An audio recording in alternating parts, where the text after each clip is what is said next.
Hello viewers, once again, this is your boy Political Hamzy. If you like this content, please click the like button, the subscription button, and don't forget to turn on that notification bell. Today's topic will be nice and simple, short and sweet. It's about what's happening in Landmark. Are we actually encouraging investors or discouraging them? We all know that the federal government wants to build a coastal highway from Lagos to Calabar, which will improve the lives of Nigerians, it will facilitate commerce, and it will create jobs and help industry. But the problem there is that we have an existing industry there, tourism industry, which is Landmark. This man has invested about $200 million in that project. And considering that he went through the right procedures, right paperwork, and proper protocols, then the government says, look, we have the right of way, we can decide what we want. That's fine. But tourism, it's a very big business. And for Nigeria, we are yet to tap into the tourism sector. Now we have one man that has invested his money in the tourism sector, which has created jobs, which is bringing a lot of people into Lagos to enjoy Landmark Beach. You should also think of it this way. If you go to Kenya, go to South Africa, they have a large tourism industry.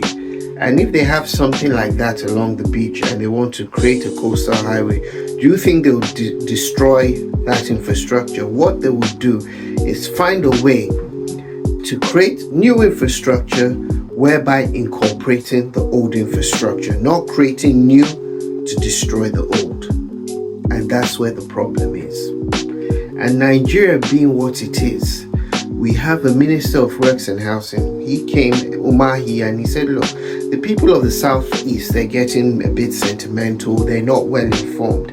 How dare he say the people of the Southeast are not well informed? These are one of the most educated people in Nigeria. Nigerians generally are not well informed about this project because of lack of transparency by your ministry and the federal government. You've refused to lay down the details. You've refused to explain things properly to people. So we're just getting things, they're sketchy here and there. This is the same project that we were informed that, look, there was no proper bidding. All they received was a letter from the presidency to say, look, give it to high tech. Now there lies the problem. People are saying, especially Atiku, is saying there's a conflict of interest because of your relationship with high tech and the Chaguris that own high tech. And this coastal highway is running from Lagos to Calabar, but you're starting the Lagos and going via Atlantic City.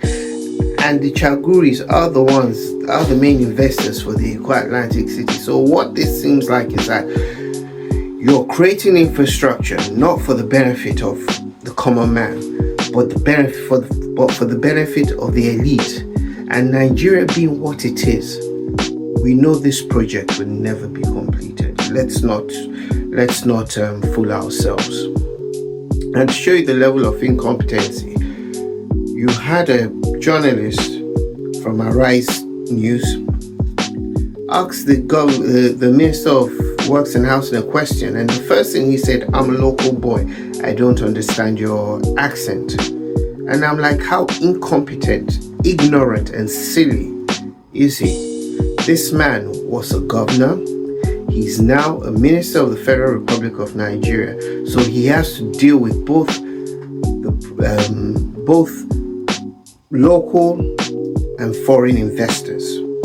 So now, because he's a local boy, he can't understand her accent. So what he's telling us, when we have foreign investors come into the country, he won't be able to negotiate with them. He won't be able to speak on the behalf of the federal government of Nigeria. So basically, he's not the man for the job, and he should be rightfully removed. I have nothing about this coastal project, but the only thing is that people are complaining, Landmark, they were monetizing the beach. Where in the world have you been to that you have a private investor create a tourist attraction on a beach and not monetize it? How do you expect them to get their money back? What stops government, the other beaches we have in Nigeria, to develop it, to provide the proper infrastructure so people can enjoy the beaches? Nothing. But Nigeria being what it is, money is never spent on the people. It's only spent on the 1%. So Nigerians, we need to think, is this government for us or against us? You need to decide. We're spending billions on this project. How is it being funded? We have roads in Nigeria that are in a sorry state. They're dilapidated. People cannot even travel by road again because they're afraid of insecurity, bandits, herdsmen, terrorists. We have hospitals in Nigeria. They're an eyesore, no equipment, nothing.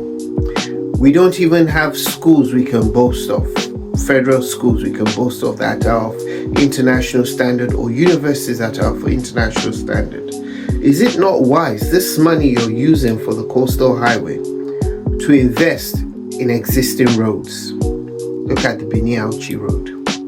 Use this money to invest in hospitals that are not even there. Hospitals that you cannot take your kids to. Invest in schools, in government schools that none of you are taking your kids to.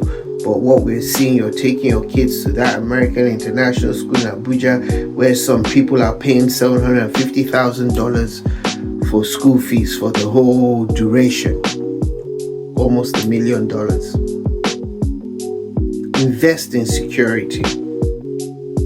Invest in education. Because I remember Nuhu Ribadu, the NSA National Security Advisor, he came out the other day and he said, look, the reason for terrorism in the north is because of lack of education.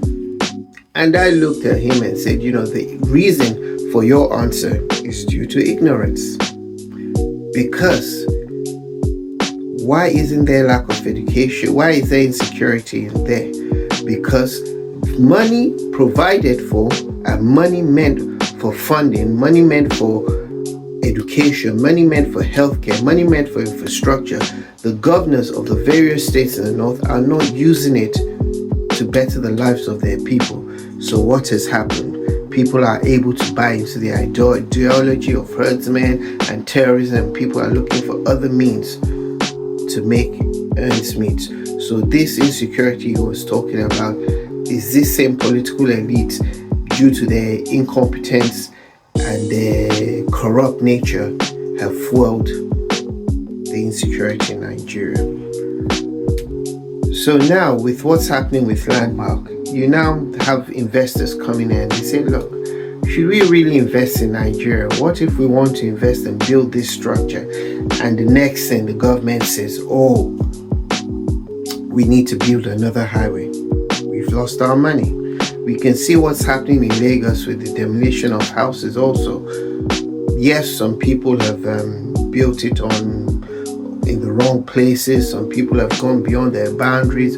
But many of these people also have the correct paperwork. Before they started building, they sought government approval, got government approval, said, look, it's okay to do what we have to do. So Nigeria, it's a corrupt system. It's a corrupt system that does not work for the masses. It's a corrupt system that works for the elite. And how do we change it? It's going to be hard. But if we're ready to put in the work, we can do it. As I've always said before, what do? It's not just about voting. Now, every 4 years you come out. No, you don't wait till 4 years to come out. You do it now. You register in a political party. You go for political meetings. You put yourself forward for positions. Let your voice be heard within the political framework. Because you know what? These corrupt politicians, they're taking over every sector. They're putting their people within the federal government parastatals, state parastatals, in the banking sector, in the private sector.